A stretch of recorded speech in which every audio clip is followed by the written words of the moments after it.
তারেক রহমান তার পাশে রয়েছেন, তাকে স্বাগত জানাচ্ছেন বিএনপির ভারপ্রাপ্ত বিএনপি মহাসচিব মির্জা ফখরুল ইসলাম আলমগীর।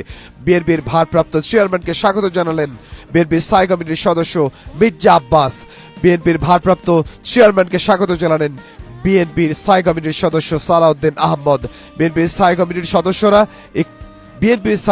সদস্য যারা, তারা আগেই হযরত শাহজালাল আন্তর্জাতিক বিমানবন্দরে তাকে স্বাগত জানানোর জন্য, তাকে শুভেচ্ছা জানানোর জন্য উপস্থিত হয়েছেন। আমরা একটু আগেই বলেছি, এখন এই বিএনপির গয়েশ্বরচন্দ্র রায়, আমরা তাকে দেখছি বিএনপির স্থায়ী কমিটির সদস্য, তিনি স্বাগত জানাচ্ছেন বিএনপির ভারপ্রাপ্ত চেয়ারম্যান তারেক রহমানকে।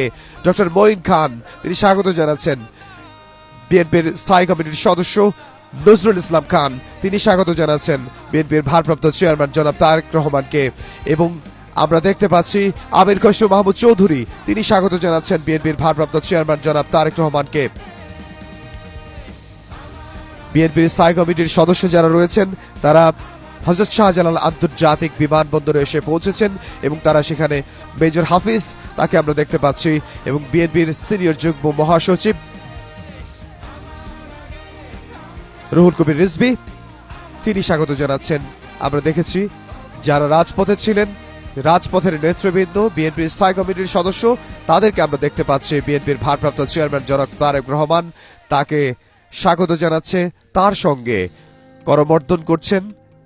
এবং বিএনপির ভারপ্রাপ্ত চেয়ারম্যান জনাব তারেক রহমান, তিনি এসে পৌঁছেছেন এবং একটু পরেই তিনি বিএনপির স্থায়ী কমিটির সদস্যদের নিয়ে তিনি পৌঁছবেন যেখানে লাখো জনতা অপেক্ষা করছেন বিএনপির ভারপ্রাপ্ত চেয়ারম্যান জনাব তারেক রহমান তার জন্য, তাকে এক নজর দেখার জন্য সেখানে অপেক্ষা করছেন। আমরা এখন সরাসরি দেখতে পাচ্ছি যে চিত্রটি,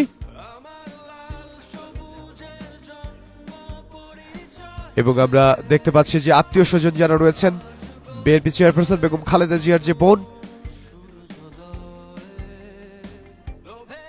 ব্রিগেডিয়ার জেনারেল শামস, যিনি নিরাপত্তার দায়িত্বে আছেন এবং তিনি প্রধান হিসেবে দায়িত্ব পালন করছেন।